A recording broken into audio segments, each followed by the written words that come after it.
అయితే అర్చన గారు అంటే ఒకప్పుడు ఉన్నటువంటి కుటుంబ వాతావరణం అనేది ఇప్పుడు ఉండట్లేదు. ఎందుకంటే వైఫ్ అండ్ హస్బెండ్ ఇద్దరు కూడా జాబ్ చేస్తూ ఉన్నారు. సో మొత్తం అంతా న్యూక్లియర్ ఫ్యామిలీ అయిపోయింది. సో అంటే ఈ గ్యాపే ఇప్పుడు ఉన్నటువంటి విపరీత ధోరణులకు కారణమని మనం అనుకోవచ్చంటారా? ఒక విధంగా కారణం అండి. ఇదొక్కటే కారణం అని కాదు. కానీ ఇది కూడా ఒక కారణమే. అంటే అమ్మ, నాన్నతో పాటు జాయింట్ ఫ్యామిలీలో వేరే వాళ్ళు ఉన్నప్పుడు, పెద్దవాళ్ళు ఉన్నప్పుడు, జాయింట్ ఫ్యామిలీ లేకపోయినా పర్లేదు. కానీ పెద్దవాళ్ళకి రెస్పెక్ట్ ఇచ్చి వాళ్ళ మాట వినే ఒక అలవాటు ఉన్నంత వరకు, అంటే మేబీ ఒక 10 years బ్యాక్ వరకు కూడా, అంటే మనం మన పేరెంట్స్తో ఉండకపోయినా కూడా మన పిల్లలు మన పేరెంట్స్కి నానమ్మ, తాతయ్య, అమ్మమ్మ, తాతయ్య అన్న ఒక రెస్పెక్ట్ ఇచ్చేవాళ్ళు. మామయ్య, బాబాయి, పిన్ని, ఈ బంధాలకి భయపడేవాళ్ళు. ఆ భయం ఉన్నంతకాలం, అంటే అదొక భయం అంటే భయపడాల్సిన గౌరవం ఉన్నంతకాలం వాళ్ళు మంచి చెప్పేవాళ్ళు. అంటే మన పిల్లల్ని మనం పట్టించుకునే టైం లేకున్నా కానీ వాళ్ళు పట్టించుకునేవాళ్ళు, వాళ్ళు మంచి చెప్పేవాళ్ళు. ఫర్ ఎగ్జాంపుల్ అండి, కొన్ని సంవత్సరాల కింద వరకు కూడా మనం ఎటన్నా ఊరికి వెళ్ళాల్సి వచ్చింది, ఏదైనా ఆఫీస్ పని మీద అటు బయటకు వెళ్ళాల్సి వచ్చింది, లేదు మనం లేట్గా వస్తాము, 8-9 o'clock వస్తాము, పిల్లలు ఎట్లా అబ్బా 4 నుంచి ఇంట్లో ఉంటారనుకుంటే తీసుకెళ్ళి పక్కింట్లో పెట్టడము, లేకపోతే అమ్మమ్మ వాళ్ళ ఇల్లు, పిన్ని వాళ్ళ దగ్గర ఉంటే వాళ్ళ ఇంట్లో ఉంచేయటం, మనం వచ్చేప్పుడు నైట్ తెచ్చుకోవడం, అట్లాంటిది ఉండేది. సో వాళ్ళు ఒక మానిటరింగ్లో ఉండేవాళ్ళు. వాళ్ళు కూడా మంచి చెడు వీళ్ళకి చెప్పేవాళ్ళు. చెప్తే మీరు వినాలి, నాన్నమ్మ చెప్పినప్పుడు వినాలి, లేదా అంకుల్ చెప్పినప్పుడు మీరు వినాలి. ఇటువంటి ట్యూటరింగ్ ఉండేది. స్కూల్లో కూడా మీరు టీచర్స్ చెప్తే వినాలి. నేను చిన్నగున్నప్పుడు స్కూల్లో టీచర్ కొట్టిందమ్మా అని వస్తే ఇంకో 2 తగిలించండి అని చెప్పేవాళ్ళు. అంటే టీచర్స్ మన మంచి కోసమే చెప్తారు అన్న ఒక థాట్ పేరెంట్స్లో ఉండేది. కానీ ఇవాళ అట్లా లేదండి.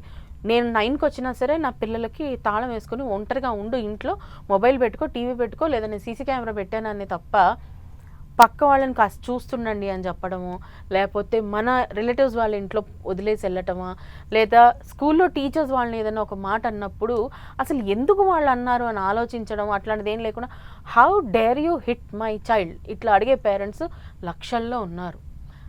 యాజ్ అ అకాడమిషియన్ నేను ఇట్లాంటి చాలాసార్లు ఫేస్ చేశాను. పాడైపోతే మా పిల్లలే కదమ్మా మీకేంటి అని అడిగే పేరెంట్స్ కూడా ఉన్నారు.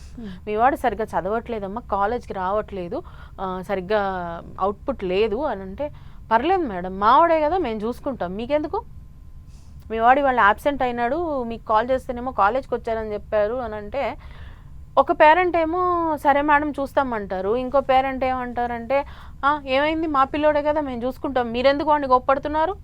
సో ఇటువంటి పేరెంటింగ్ వచ్చినప్పుడు పిల్లలు ఆటోమేటిక్గా వాళ్ళకి ధైర్యం పెరిగిపోతుంది. ఆ ధైర్యం పెరిగిపోయిన టైంలో ఏంటంటే నేను అని ఆలోచించడం మొదలు పెడతాడు వాడు. అంటే ఎవరికి భయం లేదు, ఎవరు చెప్పినా నేను వినక్కర్లేదు. పేరెంట్స్ ఏమనుకుంటారంటే ఈ ఎవరి లోపల మేము ఇంక్లూడ్ కాము అనుకుంటారు.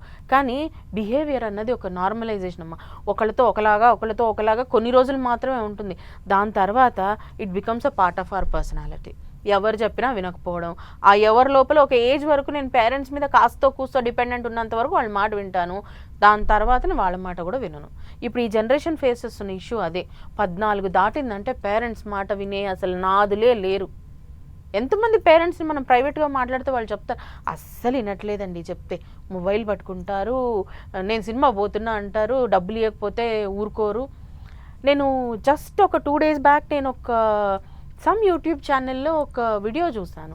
ఒక 16 years అమ్మాయి, ఒక 18 years అబ్బాయి సమ్ ఈ బతుకు జట్కా బండి టైప్ ప్రోగ్రామ్స్ చేస్తూ ఉంటారు కదా, అదేదో చూస్తున్నాను. దాంట్లో పిల్లలు ఇద్దరు అనమాట, ఎందుకు డబ్బులు ఇయ్యరు మాకు, మీరు కన్నారు కదా, మీ బాధ్యత కదా, మీరు ఇవ్వాలి కదా అని అంటారు. అంటే కంటే డబ్బులు ఇవ్వాలా?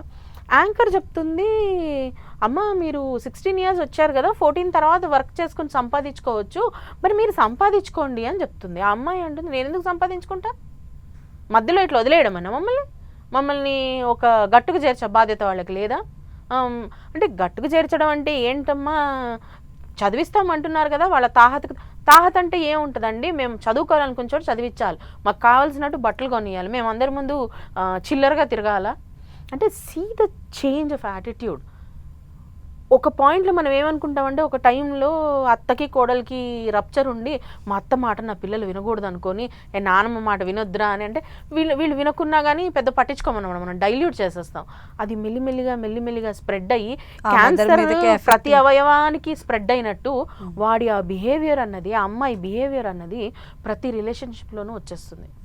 అమ్మ మాట లెక్కలేదు, నాన్న మాట లెక్కలేదు. మరి అమ్మ నాన్న మాటకే లెక్కలేనివాడు టీచర్లకి ఏం మర్యాద ఇస్తాడు?